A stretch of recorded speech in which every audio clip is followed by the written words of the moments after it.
Assalomu alaykum, dunyoning har qaysi joylarida yashayotgan aziz vatandoshlar. Uyg'ur harakati tashkilotining bilim kuch qarorlik to'r suhbatining 8-qitim suhbatiga xush keldinglar. Men Mukarram Qurbon avval hammanglarga chin yurakdan salom yo'llayman. Bugungi suhbatimizda Norvegiya Uyg'ur jamiyatining raisi Baxtiyor Ömer biz bilan birga. Hurmatli Baxtiyor Ömer efendim, bugungi programmamizga xush keldiniz. Hoş buldum, rahmet. Avval o'zingizni bir qisqacha bizga tanishtirgan bo'lsangiz. Mening ismim Baxtiyor Ömer. Kasbim advokat.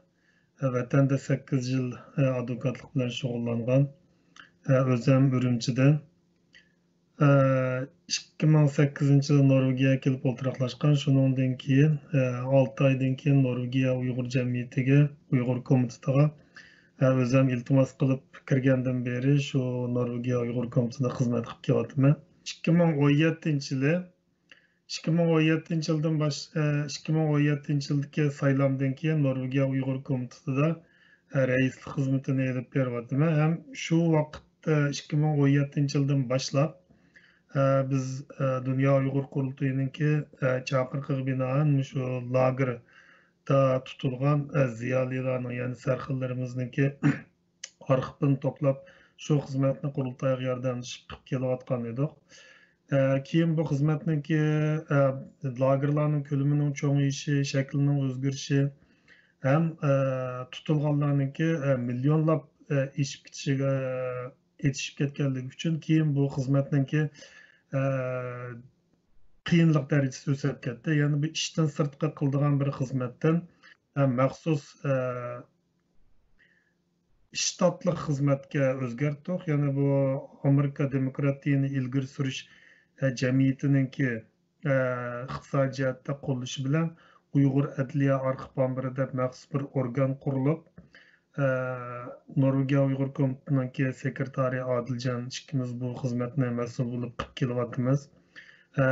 Uyg'ur adliya arxiv ombirininki 2019 yili 7-oyda rasmiy tasdiqlangan. Hozir 1 yil bo'lib 1 oy oshdi. Xizmatlarimiz nihoyat yaxshi ketyapti. Rahmat. Siz Norvegiya Uyg'ur jamiyatining raisi, qachon raislik saylandingiz? Saylangandan buyon qilgan bir ishlaringizdan bizga ozroq bir ma'lumot bergan bo'lsangiz. Rahmat. 2017 yilninki oxirida Norvegiyada bir saylam bo'lib o'tdi. Shu saylamdan keyin Norvegiya Uyg'ur komitetining raisligiga jamoatning qo'llab-quvvatlashi bilan saylanib chiqdim. Buning uchun Norvegiyadagi barliq qarindoshlarimizga rahmat aytaman. Bir tashkilot bo'lish sifati bilan bu bir odamning kuchi bilan ma'nodagan ish emas. Norvegiya Uyg'ur komitetida biz hozir 7 hay'at a'zosi bor. Shu qarindoshlarimizniki bir nafasda tang bir yoqidan bosh bir yangdan qo'l chiqarib tang tirishchanligi bilan hozir 4 yilga yaqinlashib qoldi. Nihoyat yaxshi xizmatlarni ishlab keldik. Ham jamoatniki nihoyat cho'ng qo'llashi ham e'tirof qilishiga erishdik. Dunyo Uyg'ur qurultoyi Norvegiya Uyg'ur komitetini bir necha qatim xizmatlarniki yaxshi ishlanganligi bilan iqtisodiy va ma'naviy jihatda mukofotlab kelyapti. Ham bizning qilgan xizmatlarimiz eng oldi bilan shu tashkilot xizmatini sistemlashtirish. Ham biz hammamiz deymiz bu sistemlashtirish deb, chunki bizmi Uyg'ur tashkilotlarininki va alohidligi har qatim rais almashganda noldan boshlaydigan bir odatimiz bor. Bizniki maqsadimiz shu noldan boshlashni yo'qotish Norvegiyada. Sistemlashtirish degan chog'da biz oldi bilan kimning nima xizmat qildiganligi, xizmat rayoni, shundaqla mas'uliyatini bilib oldik. Buningdan boshqa har bir odam o'zining xizmatining mas'uliyatidan chiqqandan boshqa atrofdagi jamoat va o'zi turishlik rayondagi kishilarga ham tashviqot ham aloqaga mas'ul bo'ldi. Shu orqali bizniki burungi vaqtlarda hamda hammamizga ayon Uyg'ur masalasi Yevropada xil ko'z ko'ringan bo'lsa-mu, parlament va hukumat tarafdan unchalik qo'llashga erishib ketolmagandi. 2017 yildan keyin bizniki eng asosli tutib qilgan xizmatimiz shu Norvegiyadagi kishilik huquq tashkilotlari va parlament a'zolari, shundaqla hukumat tashqi ishlar ministri qatorliq o'rinlar bilan zich munosabat o'rnatdik. Shundaqla Norvegiyadagi chet elninki boshqa konsulxonalar bilan bir qism konsulxonalar bilan yaqin munosabatni saqlab kelyapmiz. Chunki bizningki xizmatimiz ham jamoat xizmatidan o'rlab siyosiy xizmatga, yana tashkilotlararo munosabatga taraqqiy qilib, nihoyatda tez bir yilning ichida bu vazifalarni o'rindab tugatdik. Aslida biz 4 yillik planni o'tirib qo'ygan chog'da men shu chog'da raisam heyet a'zolari bilan 4 yillik xizmat planini o'tirib qo'ygan, lekin bu xizmatlar 9 oyda ayni vaqtda amalga oshib bo'ldi. Xizmatlarimiz bag'asir ko'lamlashgandan keyin bizniki tashkilotlar va siyosiy partiyalar bilan bo'lgan xizmatimiz kengaygandan keyin bu xizmat bag'asir tasdishga yuzlandi. Yana muqim vaqtga, ya'ni kunduzi chiqirdigan ishdan sirtqi qildigan xizmatdan xizmat vaqtida qiladigan, yana muqim stajlik bir odamlarga ehtiyojimiz tushdi. Chunki tashkilotlarning hammasi kunduz 7 soat ishlaganligi uchun bizningki shuning vaqt chiqarishimizga to'g'ri keldi. Bu munosabat bilan xizmat heyet a'zolariga nihoyatda qattiq besim bo'ldi. Chunki xizmatni vaqtida ko'rishgan vaqtda qilmasak xizmatlarimiz chekinib ketdi. Lekin bu xizmatlarni vaqtida o'rinlash uchun tashkilotning xizmatlarini bir qism heyet a'zolarimiz o'zininki ishlayotgan idoralardan tanbeh olgan, xizmatdan to'xtatgan ahvollarmi ko'rildi. Albatta qo'lni kesmay turib qon chiqmaydi degandek, bizning tirishchanliklarimizniki orqasida nurg'un kishilar biladigan ham bilmaydigan qiyinchiliklar bor. Uningdan boshqa biz jamoatga tayinib olmaslik uchun ayni vaqtda boshlagan chog'da her bir kişi 500 krondan komitetning chiqimini heyet a'zolari o'zi ko'tarib bir yildan ortiq tirishchanlik bilan xizmat elib bordik. Keyin uni 200 kronga tushirgan bo'ldik. Shundaqla jamoatdan oyda 100 kron Uyg'urlik bedel haqqi, keyingi vaqtlarda u bedel haqqini a'zolik bedeli deb o'zgartib hozirgacha yig'yapmiz. Buningga jamoatning qo'llashi nihoyatda yaxshi ketib bordi. Ham yig'ib kelsam, ham tashkilotniki sistemlashtirish xizmati muvaffaqiyatli tugatgandan keyin yerlik tashkilotlar, shundaqla kishilik huquq tashkilotlari va siyosiy partiyalar bilan bo'lgan xizmatni quyuqlashtirib, buni uzun mezgillik do'stlik munosabatiga o'rnatdik. Hozir bu xizmatlarimiz nihoyatda yaxshi ketyapti. Buning ichida RAFTO, Norvegiya qalamkashlar jamiyati, Helsinki komiteti qatorliq 7-8 tashkilot bor. Bular bilan kundalik aloqamiz bor. Bundan boshqa Xitoyga qarshi bo'lgan tashkilotlardan Tayvan, Hong Kong, Tibet komiteti qatorliq yaqinda yana bu Vyetnamdagi bir tashkilotlar bor. Shu tashkilotlar bilan yaqindan hamkorlik xizmat qilib ketyapmiz. Bizniki bu tashkilotlarniki har ayrim odam chiqargan ayrim komiteti bor, 3-4 tashkilotniki. Bu xizmatlar nihoyatda yaxshi elib berilib ketyapti. Keyingi bu Xitoy vabosiniki sababidan bir mazgil xizmatlarimiz keyinga chekingandek yoki to'xtab qolgandek ko'ringan bo'lishi mumkin, lekin bizniki siyosiy xizmatlarimiz, yana tashkilotlar va hukumat bilan bo'lgan xizmatimiz izchil davomlashib ketyapti. To'lisi xat aloqa va to'lisi maxfiy uchrashish bo'ldi bu xizmatlar, hamda jamoat koshkorinib ketmaydi. Xizmatlarimiz nihoyatda yaxshi, lekin bu xizmatlarniki oqida o'sha heyet a'zolarimizning oila tavobatlari, shundaqla jamoatimizning bizni zich yaqindan qo'llab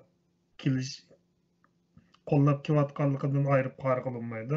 Shuning uchun men Norvegiyadagi barliq jamoatimiz, shundaqla heyetlarimizningki oila tavobatlariga ko'pdan ko'p rahmat aytaman. Sizlarning tashkilotchanligi, ya'ni vaqt sarf qilishi, işçiden bir təşkil olub bu xizmətni qilishimi nihoyatda natijalik bo'libdi. Siz degandek hamma shu tashkilot a'zolariga, oilasiga men bu yerda bir rahmat aytaman. Katta rahmat. Sizlar bayram siz başta so'zlab o'tgandek Uyg'ur adliya arxiv ombiri qurib chiqdinglar. Bu nihoyatda yaxshi ketyotidi deb o'ylayman. Buni nima maqsadda qurdinglar, qachon, qanday qurdinglar? Bu arxivlar degan yerga to'plam baramdi, vaqtida baramdi. Hamda biz Uyg'ur jamoati bo'lib sifatimiz bilan sizlar bilan qanday hamkorlashib bu xizmatni yaratamiz. Bu to'g'ri azroq bir so'zlab bergan bo'lsangiz rahmat. Buldu rahmat. Uyg'ur Adliya Arxiv ombiri abay degandekidek 2017 yildan boshlangan bir Uyg'ur sarxillarininki tizimligini, ya'ni arxivini turg'izish turi bilan boshlangan. O chog'da o'zimizning qiziqishi sababidan Uyg'urlarga eng kerakli uchurlarni to'playdigan Uyg'ur arxiv ombiri deydigan bir nishon bilan yo'lga chiqqan to'qmiz. Ayni vaqtda bizniki bir aniq nishonimiz yo'qdi. Faqat Uyg'urlarga munosabatli barliq uchurlarni yig'adigan ham uni eng tez suratda munosabatli o'rinlarga yetkazib beradigan lozim bo'lsin. Shunday bir nishonimiz bordi. Keyin bu Uyg'ur sarxillarininki bo'lgan siri zo'r ko'lamda tutilishi ham bu lager masalasining kelib chiqishi bilan Dunyo Uyg'ur qurultiyi shu maxsus bir arxiv turg'izishni chaqiriq qildi. Biz ayni vaqtda bu xizmatni ishlayotgili xili bo'lgan vaqt uning ustiga biz bir qism tajribalarimiz bor. Ham sistemini biz allburun qurib bo'lgandik.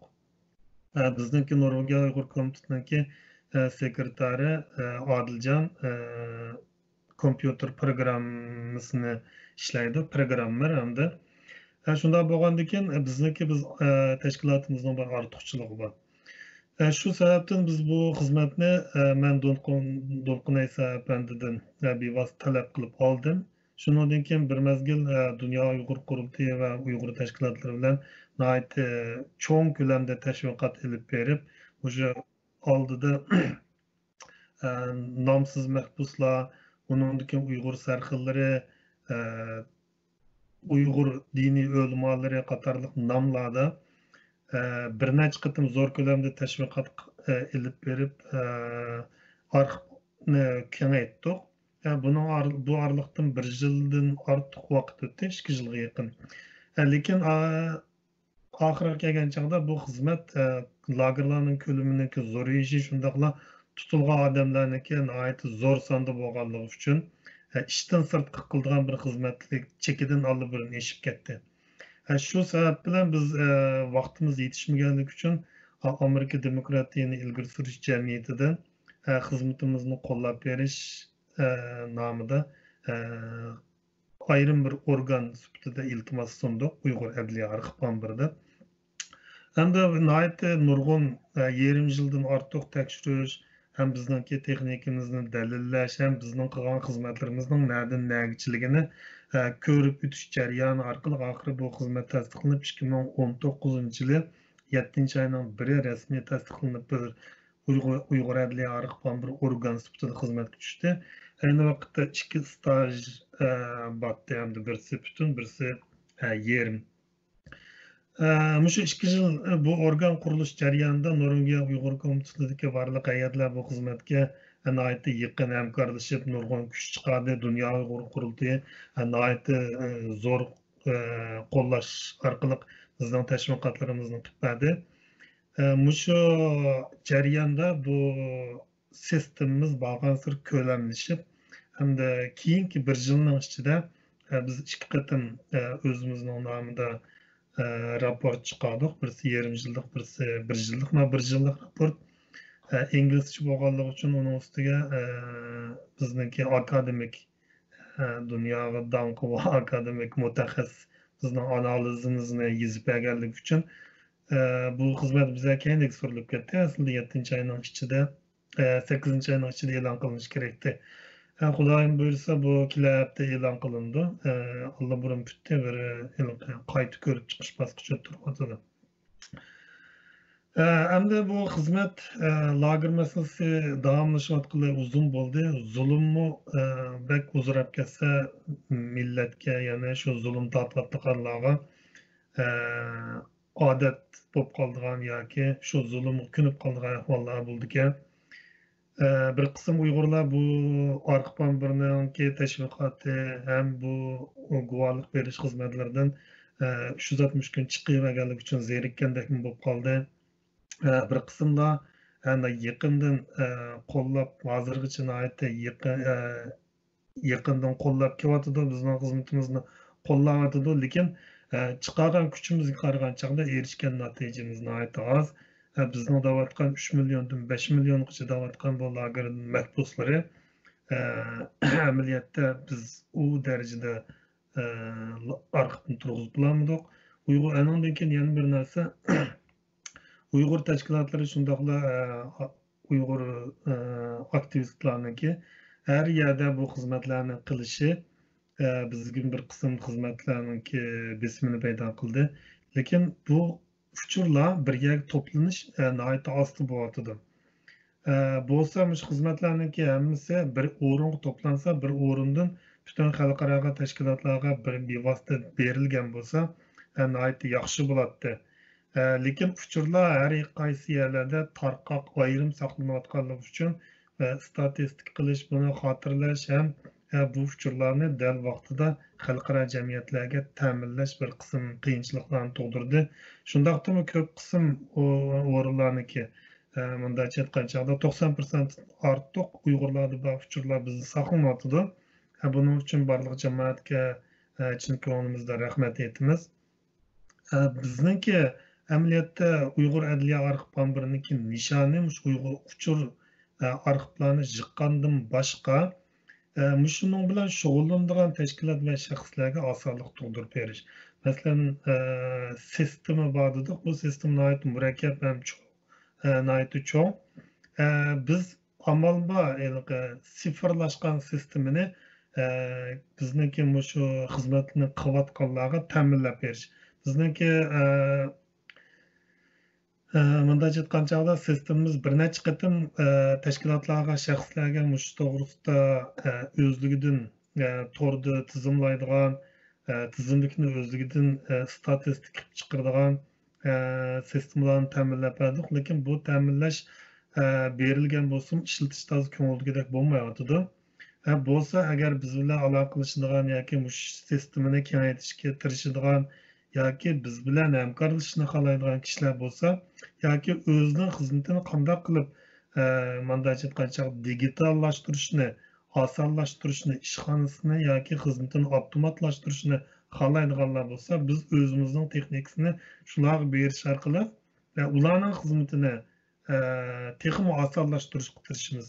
Ya'ni Uyg'ur adliya arxivi faqat tashviqot bilan shug'ullanadigan emas, tadqiqot bilan shug'ullanadigan o'rin bo'lganligi uchun bizning bir qism pasif taraflarimiz bor. Hamda bir qism kishilar yoki odamlar so'raganmi bo'ldi, mush uchurlarning hammasini biz teng foydalansak bo'lmaydi deb. Amaliyotda bu yerda biz yiqqan uchurlarda faqat lagerga so'langanlarnikidan boshqa shu uchurni ta'minlaguvchilarniki oila tavobatlarning uchurlari bor. Demak, bu nihoyatda maxfiy tutishga tegishli narsa. Andan keyin Yevropa va Amerikaning shu kishilarning arxivini tutish maxsus qonuni 2 yil bo'ldi bu yo'l qo'yilyotdi.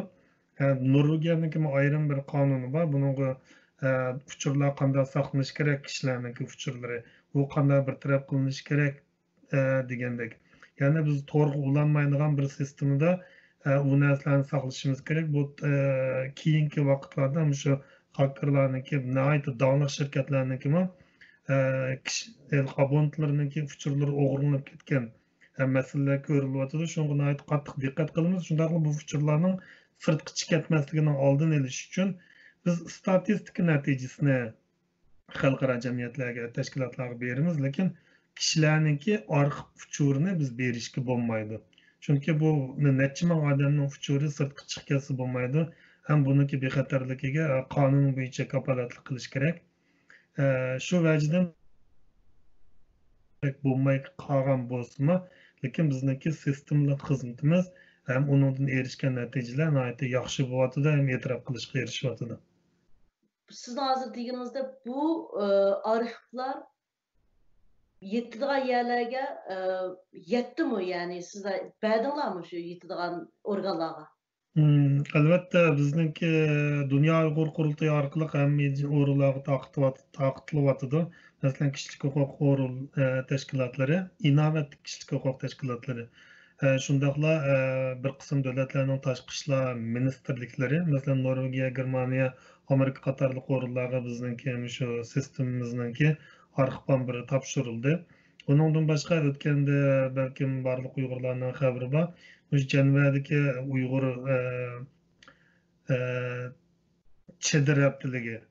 Hı hı. Muşu hizmetimi Dolqun İsa Efendi bilen Rişat Abbas hakimiz bizniki uçurumuzni ko'rishgan har qaysi tashkilotlarniki rahbarlari, shundaqla har qaysi davlatning munosabatli kishilariga shu bir hafta jarayonida taqib berdi bizga hamkorlashib. Yana bizniki siyosiy jihatdan qilayotgan yoki tashkilotlararo bo'layotgan xizmatimiz nihoyatda yaxshi ketyapti. Biz bundan rozi. Köp rahmet. Bilişimce siz vatanda advokatlık kasbini okugan. Muşu advokat kasbida okuş jarayonida advokatlık bir dalil isbotni paketlar bilan masalalarni o'ttirib qo'ydi. Siz o'zingizning jamiyatning raisi bo'lib chiqdingiz, ham o'zingizning xizmatdagi shu alayliklarınız bilan hozirgi butun dunyodagi Dünya Uyghur Kurultayı başlıq barlıq təşkilat yoki şəxsən ilib beriyotgan şu davayımızın dünya anlatılan Uyghur meselesinde anlatıcı tutkan yılsızlıkça yani bazı bir yani toluqlaydıgan yerleri var mı? Öz kəsbiniz bilen dava yolu hizmetleri, tecrübelerinizi qarab bu doğru bir sözləb bergen bolsunuz. Albatta, bizniki bir gapimiz bor. Mükemmellik faqat Allohga xos deydigan. Biz unchalik Dunyo Uyg'ur qurultoyi bo'lsin, boshqa tashkilotlar bo'lsin, unchalik mukammal darajada qilib ketgan bo'lishi notayin, lekin kesib aytishga bo'ldiki, tashkilotlar ko'p qism tashkilotlar nihoyatda yaxshi o'zining barliq tirishchanligi bilan xizmat elib berib kelyapti. Buningdan barliq tashkilotlardan jamoatchilikni rozi deb qarayman. Hamda bir qism kamchiliklar bo'lishi mumkin. Çünkü bu siyasi hizmet nurg'un qiyinchiliklar bor. Bunun içi kirgan odam bildi. Mesela meyli BDT bo'lsin, Yevropa Birligi bo'lsin yoki yerlik davlatlarniki hukumat apparatlar bo'lsin, 4 yilda yoki ba'zilari hatto 2 yilda almışıp turdi. Bu almashgandan keyin bu munosabat uzildi degan gap, buni yana qaytadan boshlashga to'g'ri keldi. Hem de her qatim başlagan çağda şu nölden başlaşıp doğru keldi. Çünkü bütün adam almışıp ketkendan keyin sizni tanımaydı ishkim. Bunu yana qaytadan başlaysınız. Yeni adamlar bilan yenidan tanışıp, ba'zilariniki mijaziga kirishib, ba'zilarning tashkilotlariniki alohida qarab degandek xizmatlaringizni davomlashtirib maqsiz. Shuning bu ilqi mangulik tiksizlik bo'yicha o'rlaydigan bir xizmat emas. Doim tushidi, chiqidi degandek nihoyatda mushkul bir xizmat. Şunun bunun təsdiq dərəcəsi nihoyatda ağır bo'ldi. Onun üstüne bizning Uyg'urlarning beshiga kelayotgan hozirgi zulm boshqalarniki o'ylash, ya'ni hazm qilish iqtidoridan nihoyatda eshib ketgan. Buni ya'ni bir davlat yoki masalan Amerika o'z yolg'iz turib ketganligidek yoki Xitoy qarshi turganligidek darajada emas. Cho'qim hamkorlik ham birlashib hal qilishga to'g'ri keldi. Unda aytgan chog'da devletler öz aldığı kılanmagan takdirde bir Uygur teşkilatınınki yoki bir neçe Uygur teşkilatının bu hizmetini unchalik çoğun derecede epkitəlişimi nihoyatda ters bir hizmet. Ondan keyin yana bir mesele teşkilatlar bütün gücü bilan hizmet qilyapti. Biz tirishayapmiz, lekin har qatimla xizmatninki darajasi o'rlagandan keyin bir mezgil bunu yana bir baldoq o'rlatish uchun nihoyatda zo'r kuch sarf qilishga to'g'ri keldi. Masalan, Dunyo Uyg'ur qurultoyining o'zini misol olsak, keyingi shu 4 yil jarayonida qayta o'zini o'zgartirib, yuqori pallaga o'rlayotdi. Lekin bu xizmatlar har qatim bir pallaga o'rlagandan keyin yana bir pallaga o'rlitish uchun nihoyatda zo'r kuch sarf qilishga to'g'ri keldi. Shuningga bu nihoyatda tas ham murakkab bir ish, ham odamniki uning ustiga bu siyosiy xizmat nihoyatda nurg'un taraflarga chetildi. Bu kishilarning siyosiy jihatdan boshqa psixikasi, iqtisod qatorliq dunyodagi eng mukammal mush kasblarga chetilishchanligi bo'lganligi uchun iqtisodi bo'lishi kerak, psixik jihatdan nihoyatda kuchli bo'lishi kerak, ham boshqalarning psixikasini tushungan bo'lishi kerak bizniki siyosatchilarimiz. Buningdan boshqa shu siyosiy jihatdagi mo'l tajriba ham xizmatlarniki unimiga qarata ish qila oladigan bo'lishi kerak. Shuningga buni mukammal deyishga bo'lmasmi butun kuchi bilan xizmat qilib ketyapti deb qarayman. Endi biz yana bir qadam yuqori o'rilishimiz uchun hozirgidan bizga bir yangilik kerak. Bu yangilikni hammamiz o'ylashyapmiz. Yangi fikrlar, yangi iqimlar chiqyapti, lekin haqiqiy ma'nodagi Uyg'ur davosini yana bir baldoq yuqori ko'tara oladigan mushu vaziyatdan foydalanib o'zimizga manfaat olalaydigan bir yangicha usul menimcha hozirning o'zida yo'q bo'lishi mumkin, lekin bu uzoq bo'lmagan bir kunda bizniki sarxillarimiz tarafidan tep chiqildi deb qarayman. Chunki Dunyo Uyg'ur qurultayining boshchiligida 70 tashkilot nihoyatda zich uyushib siyosiy xizmat berib kelyapmiz. Shuning uchun bu kunlarga uzoq qolmaydi deb qarayman. Ahırda bütün muhaciratdaki Uygurlarımızga, yaşlarımızga, çoğunlarımızga deydiğen yürek sözleriniz olsa programımız şundan keyin ahırlaştırsa. Mening yürek sözlerim bek jiq. Qisqartib dey.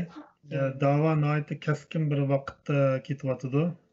Bu barliq Uyg'urlardan nihoyatda cho'ng savrchanlikdan boshqa tirishchanlik talab qilyapti. Bizniki shu hozirgi fursatimiz qo'ldan ketib qolsa, balkim nihoyat uzun mezgilgacha hozirgidek bir sharoitni qaytadan yetildirish tez bo'lishi mumkin. Shuningga hozir cho'nglarimiz o'zining kuchi orqali qo'ldan kelishicha tirishchanlik qilyapti, lekin bizning orqamizda kelayotgan yoshlar yetarli emas. Bir qism nihoyatda ilg'or yoshlar chiqib xizmat qilyapti, lekin soni nihoyatda oz deyishga bo'ldi. Shuning uchun yoshlarniki texnik ko'proq siyosiy safga qatilib Uyg'ur davosi uchun o'zining to'pisini qo'shishni umid qilaman. Bu shundoqla barliq cho'nglarning umidi deb qarayman.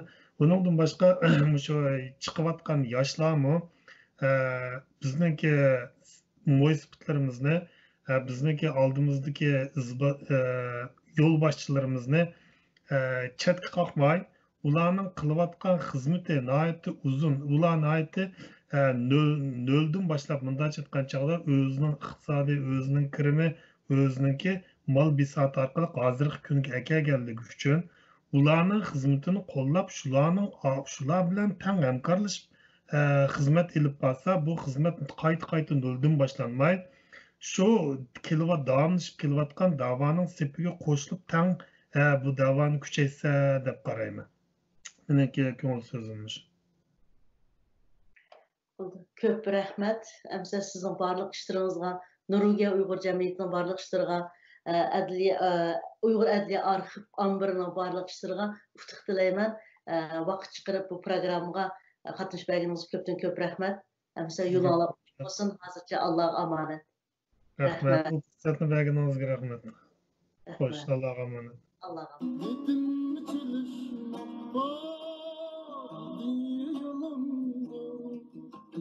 Dedim ötkür nime, dedi kulumdur.